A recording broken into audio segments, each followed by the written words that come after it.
Alright guys, I was pulling a disc the other day and my tractor overheated, and I was thinking it was the thermostat, but after talking to some of the guys at John Deere, they said the first thing you want to check is the radiator, and I haven't done that. I know to do that, but I haven't done it. So I found this thing online because it's hard to get to the radiator. This tractor of mine has 3 big radiator types. I think one's for the air conditioner, but it has 3 of them, and then a small radiator. So this one's for the engine, this big one back here in the back. It's hard to get to it.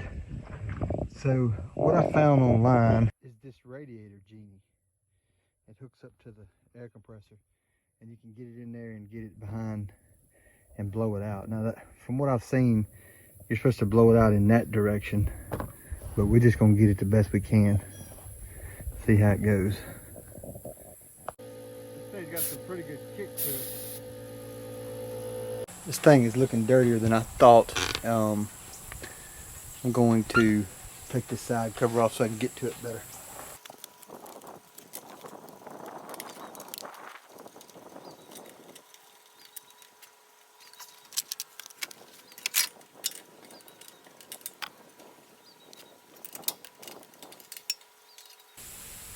All right, we can get in there a lot better now.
So we're gonna see if that was enough to keep this thing from overheating.